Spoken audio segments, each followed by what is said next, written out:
place of the church in these particular protests? Do you? I'm seeing church leaders are saying no to these mandamanos. Do you feel like that stand that the church has taken is giving the country direction? I think the church is conflicted as it stands, because we have some of them, of course, who are saying that there needs to be dialogue, which I think is something I support fully. And then there's a section of these who feel that those ones who actually even supported the government fully to come into office, because we understand that this government they got to the heart and soul of Kenyans through the church. And I mean, so there will be those clergy or the people of the cloth who will be willing to go with whatever stance the government goes by.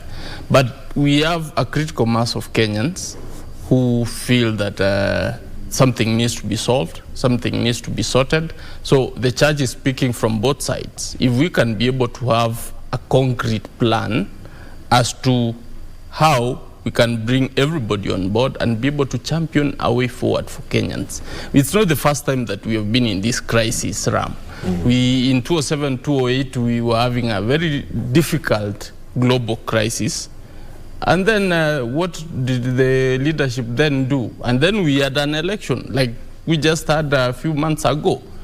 What did Kibaki do? He knew that this is going to be challenging for me. I might need to take my pride away and be able to solve the issues of Kenyans. He invited for the handshake government, which the accord, he allowed the accord to happen, and that government performed tremendously well. I'm not advocating for handshake. What I'm advocating for is for the current leadership to find a way to assuage the opposition and ensure that Kenya goes ahead. Because if we have the crisis we're having right now on the roads, taxes are not going to be paid. Mheshimiwa has talked about people not going to pay their loans today. How can a responsible government be able to sit back and be able to see this? And then they keep pointing fingers. Remember, when you're in authority, you have no power to point fingers. You've got to provide solutions. What are these solutions they are offering? Of course, clearly, with the kind of assurance they said that there is no mandamano, there is clearly going to be a problem. People are fearing for their lives. People are fearing to actually remove their vehicles, because your vehicle will be banned and you'll be in a serious loss. But then it means there's no trust in government that it can be able to protect your property or be able to protect you at work, wherever you will be. That is the only reason the government needs to move in quickly and stop pointing fingers and just say, okay, what is it, Mr. Opposition Man, you want? Can we have a way forward on this?